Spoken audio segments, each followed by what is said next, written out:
Fossil Capitalism, and the Earth System Crisis.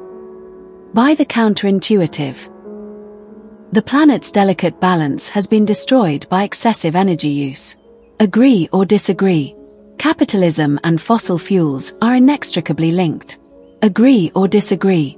Current techno-industrial civilization and the velocity of everything technological is an outcome of cheap, infinite energy. Agree or disagree?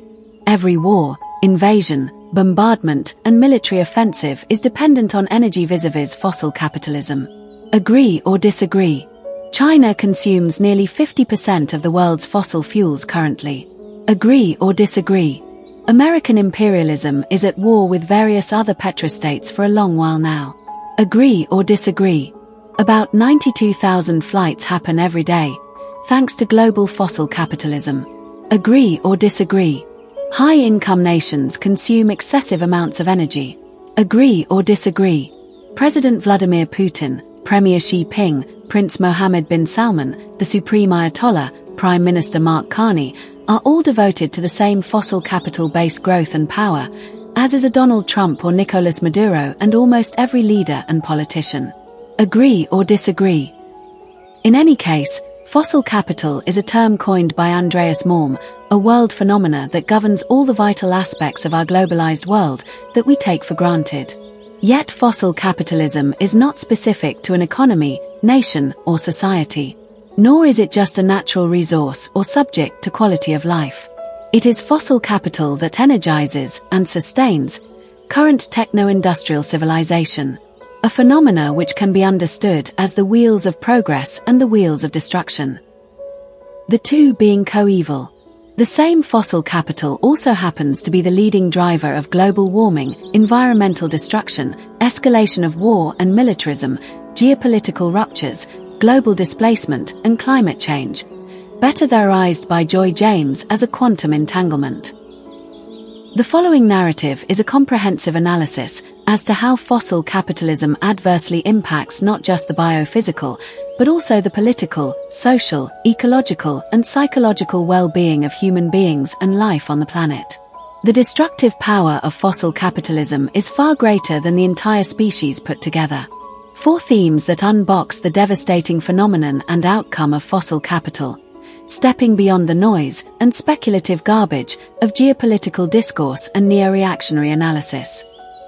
It is sufficiently clear now that the world's poorest are suffering or paying the highest price of not just climate change, but also widespread political, social, and ecological collapse. Roughly 3.75 billion people emit practically nothing according to Stephen Pacala, Princeton Environment Institute. There are thousands of deeper studies that merge into a global picture as the hardest hit are the least responsible or perhaps not at all. Facing the Anthropocene, Ian Angus. Hence, the wheels of progress and the wheels of destruction are hogtied to unmitigated capital, material, and energy growth. Planetary managers tell us it is vital that no one is pushed out or left behind as countries take action to transition to low-carbon and environmentally sustainable economies and societies. United Nations ETGT.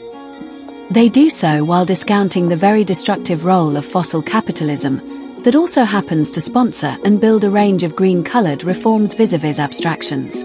The quest to halt unprecedented planetary emergencies coupled with a world system that is currently consuming excess energy worth 900,000 Hiroshima-Nagasaki A-bombs every day. TAD delay, denial and climate change. At a global and local level, the same question comes up again and again as to what we must do to meet the challenge. Fossil capitalism's power to destroy the biosphere is orchestrated by a specific type of intellect and society, and not all humans in general. Hence the current epoch should be titled Capitalism, instead of the prevailing consensus, called the Anthropocene. The broad consensus, about a state of stagnation or less energy use, will lead to worse conditions of life or loss of current exuberance. So be it the case with China or America, Russia or Europe, Australia or Brazil, Iran or Japan, India or Mexico, Nigeria or Algeria. All nations and almost every market and growth opportunity is orchestrated and webbed within fossil capitalism. That fossil capitalism is all about continuous cheap energy, a phenomena which consequently delivers vast amounts of cheap food, cheap labor, cheap clothes, cheap gadgets, cheap vehicles, cheap transport, and a billion other cheap things.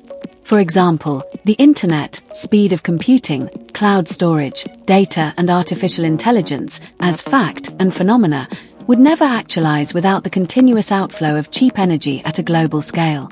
Never mind the giant devaluation of nature and the working class population of the world. A History of the World in 7 Cheap Things by Raj Patel and Jason Moore. Then only we all vouch for a global economy on steroids. Contrary to emerging scientific and social evidence, the global consensus continues to strive for disaster management. Via changing technologies, via personal reform or worse blame the entire species, all human beings, as complicit in the world system crisis. Regardless, a new and dangerous stage in planetary evolution has begun. Significant parts of Earth are becoming uninhabitable, and civilization itself is on its way out. The unthinkable emerges, especially when we reckon with ecology and the globalized impoverishment and misery of the working class. Equally, we should be wary of the self-serving neoliberal mindset and its green-colored revolutions, especially popular catastrophism that weakens efforts to actually heal the planet. The indoctrinated or plain wicked folks who continue to blame environmental disasters on overpopulation and overconsumption, a redder shade of green, intersections of science and socialism. Reason, causation, and phenomena. Knowledge that strives to clarify the interplay between reality, explanation, and experience.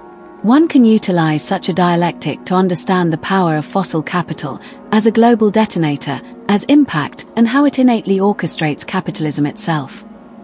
Airports, maritime traffic, railways, harbors, logistical hubs, highways, warehouses, shopping malls, stadiums, etc. are the extended arteries of fossil capitalism. Mass urbanization, mainstream culture and entertainment, the internet, etc. yet again as an outcome of fossil capitalism and its ability to fuel expansion. And our relentless energy addiction. Shell, BP, Total and Chevron utilize sponsorship as philanthropy to tackle the problem of low credibility and trust amid rising societal expectations on climate action. Both fossil fuel and renewable energy corporations are big on sponsorships as a tool for shaping popular opinion, feeding lies, and directing public engagement. Fossil capital sponsorship is deeply embedded within football, cricket, tennis, basketball, Formula One, golf, baseball and thousands of sports teams, events, and infrastructure across the world. At Aramco we understand that progress takes a team. Icons such as Cristiano Ronaldo, Lionel Messi, Tyson Fury, Anthony Joshua, Nikola Jovic, Serena Williams, Aaron Judge, have all been successfully recruited to spend time in the Middle East as part of sponsorship deals, fossil fuel sponsorships, dirty money. According to The Guardian, fossil fuel-based sponsorship is worth over $5.6 billion annually. The figure is obviously understated because it fails to count the sponsorship deals attested by nationalized oil and gas corporations in countries like China, India, Iran, Brazil, Mexico, Nigeria, etc. Fossil capital also makes its way into the social milieu, serving as platforms for community engagement and the celebration of local history and culture. Within community fairs, art exhibitions, concerts, music festivals, etc. Funding by oil and gas corporations, be they private or nationalized, is obviously an attempt to divert attention from their role in fueling the climate crisis. What's actually hideous is the fact that hundreds of millions of people all over the world actually love it, in the name of sports, national pride, and culture. Big Oil exploits its partnerships with some of America's most trusted institutions to greenwash its image, block progress on climate action, and avoid accountability for the escalating costs of climate-driven disasters, said American Senator Sheldon Whitehouse. The concern comes across as genuine yet late, given the outreach of fossil capital embedded within sports, mainstream media, advertising, contemporary culture, leisure, and tourism, even right down to think tanks, policymakers, and major international news and media channels. Take the example of Al Jazeera, a statutory private foundation for public benefit owned by the monarchy of Qatar, Emir Hamad bin Khalifa Al Thani. The same monarchy happens to own proven reserves of gas, the third largest in the world, exceeding 7,000 cubic kilometers, 250 trillion cubic feet. For that very reason, Al Jazeera and all its journalism can never utter the term fossil capitalism or address the role played by the petrostates in accelerating global warming, climate change, war and militarism. Fossil capital regimes and the unspoken petro-censorship. The same censorship is practiced inside utterly evil paradises like Dubai, Abu Dhabi, and Sharjah, the biggest bastions of superfluous wealth. Zones of material worship, cutting-edge technology, indentured labor, gold, prostitution, and the dazzling architectural success of fossil capitalism. As a historic process, animated by fossil fuels, capitalism could concentrate production as well as labor at an unprecedented scale and speed. The timeline is barely 200 years in the making, empires of excess energy. Fossil capitalism did so, again and again around the planet at the most profitable sites and during the most convenient hours, as it continues to do today. Andreas Malm. Take the story of coal-fired economies, from 19th century England, 10+ million tons, to 20th century Japan, 46+ million tons, to India's 21st century record haul, 1 billion tons in 2023 to 2025. A global process which underlines the long-term prospects of fossil capitalism. No less wondrous is the emissions explosion in China, 1995 to 2020, from the original triumph of coal to the stalled shift to so-called renewables. Is crucial to highlight the role of fossil fuels in the very production of renewable energy-based technology. The much speculated post-petro world shapes social reality of our age. Well, a part of it at least.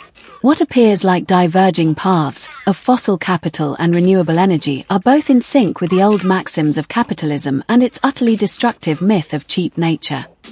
The climate apocalypse framed by First World imaginaries are not just ridiculous but utterly mediocre, especially when placed next to global unfolding subjectivity of genocide, starvation, exodus, preposterous loss of biodiversity and habitat, rising social disruption and scarcity of everything important. Andreas Malm makes it clear that turning down the heat will mean a radical overthrow of the current economic order.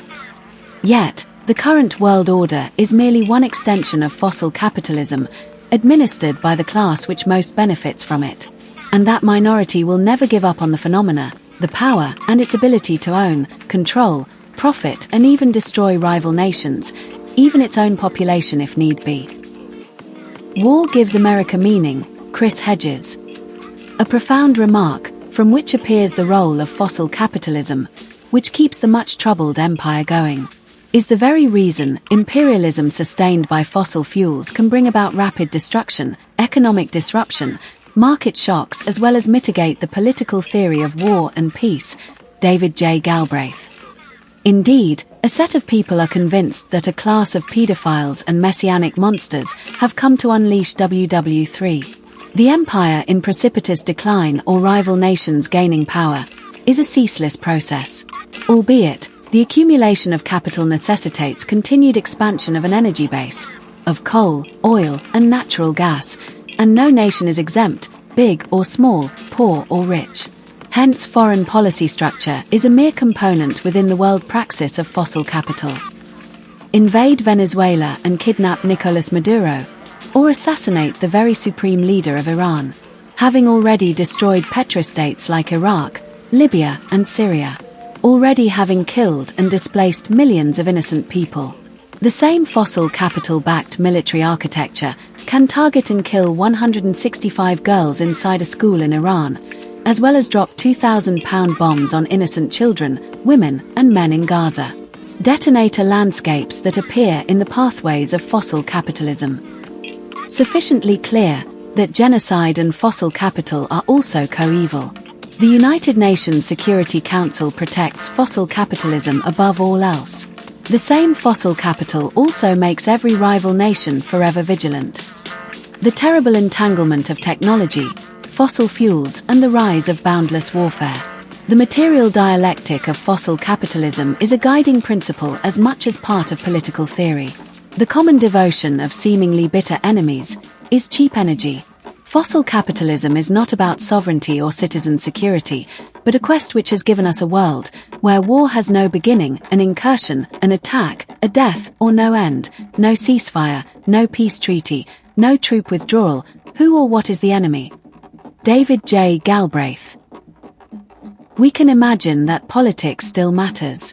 That geopolitical ruptures, invasions, insurgency, counterinsurgency, and war can all be analyzed to make objective sense. That power is still projected. Is why there are thousands of geopolitical experts, academics, journalists, writers, non-state actors, activists, and analysts, crying out their verdict every day in dozens of languages. Within such media, be it mainstream or independent, one apocalyptic moment follows another, on a daily basis. Conversations which are scholarly and responding to the immediate crisis, responding explicitly on the illegal and immoral war, comparative wars, political economy, and infrastructure in Iran, Jadalia. We have been proven correct in our analysis, decline and fall. When we entered this utterly foolish war, they believed it would be similar to Venezuela. Fall like a butterfly, sting like a bee. John Mearsheimer. Trump and Netanyahu are the most dangerous men on the planet. Iran is fulfilling the promise, the David Hurst podcast, Middle East Eye. Israeli society in evolution, an outcome of depravity, hate, lies and xenophobia, which makes the rest of the world anti-Semitic, Miko Peled. IDF fired more than 1 million cluster bombs in Lebanon during the last 10 days. Haaretz. Remarkable is the depth and speed of such analysis, reflection, and criticism, yet as alienated and incomplete as speculative or subjective. The oracles and pundits of apocalypse almost never address the common devotion between the two warring sides, the presence and the phenomena that sustains every war, every military campaign, invasion, and bombing, the throughput of the entire military-industrial complex vis-a-vis fossil capitalism.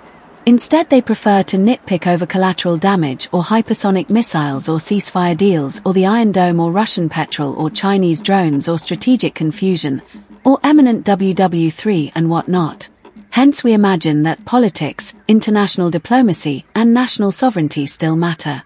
Self-anointed geopolitical gurus, mostly men, situated on the left, center, and right never utter the terms fossil fuels and fossil capitalism, their tacit loyalty to cheap energy or abject ignorance. Instead, all the historicism and speculation as two popular surrogate activities of our times. War strategy, geopolitics, propaganda, counter-propaganda, conspiracy, and even ridicule can all go on, as part of popular media techniques, as much as the ritual subjectivity and neo-reactionary discourse. Unfortunately, that shared culture most often negates the devotion to the absolute power of fossil capital. The geographies, choke points, and arteries of oil, gas and coal are coeval with petroviolence. One cannot deny the above phenomena. What makes for shared complicity of nations, regimes, and petrostates?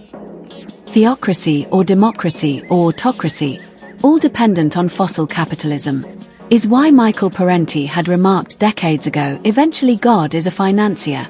The divine guidance of capitalism, every president of the United States is compelled to follow. The deep involvement of military and defense strategists, based not only in America, but also in Russia, Europe, China, Canada, Australia, Saudi Arabia, Kuwait, UAE, Algeria, Turkey, Brazil, India, and dozens of other smaller economies together, unravel the shared networks of fossil capitalism and petromilitarism. Cause and effect. Mechanisms of energy control include blacklisting, import and export rationing, property seizures, asset freezes, trade embargo, and preclusive purchasing, as well as financial blockade.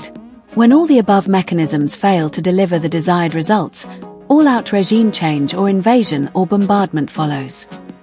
Centered on oil, gas, coal exploitation processes, informs the industry's infrastructural planning to a large extent.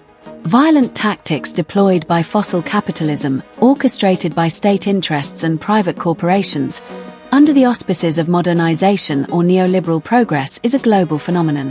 One process and zone is replaced by a new one. What remains is corporate secrecy and state militarism throughout the timeline, the dialectic which actually unites the West with the rest. To underline the above praxis, when indigenous and workers' resistance persists in the face of petromilitarism and uneven neo-colonial power relations, Big Oil relies on its status as a corporation or a citizen with its own set of rights. The entanglement of ethno-nationalism and fossil capitalism is catastrophic.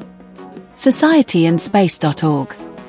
Indeed, in other parts of the world, the system is switching to green energy sources as renewable energy becomes cheaper than fossil fuels. Spot the green lie. See through the neoliberal abstraction. The contradictions bust the myths.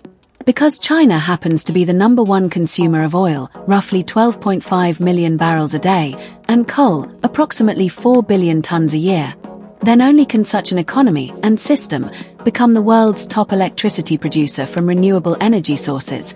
Wikipedia, 2024.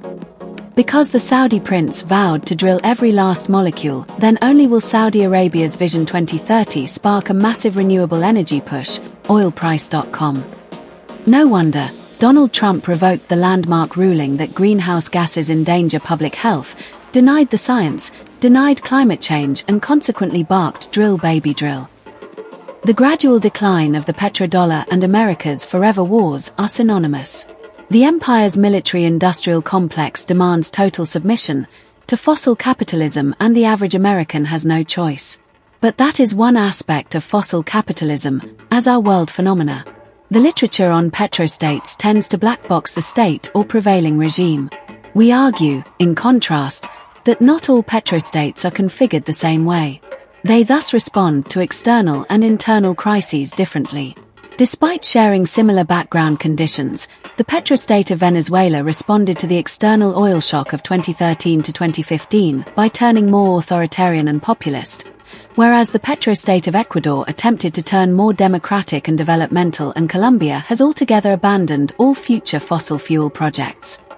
Dr. Bernardo Jurema, Rifs Potsdam. The above summary is way more useful and to understand specific characteristics of nations, as well as response to imperialism based on fossil energy, coal, oil, gas. Albeit, the shock waves or disruption in energy extraction, transfer and circulation is felt across the world on multiple levels. No one particularly wants to run out of gas. No one actually wants to pay the true price. But there is no such thing as a free lunch. Shall we measure the true cost with barrels of oil? 102 million per day.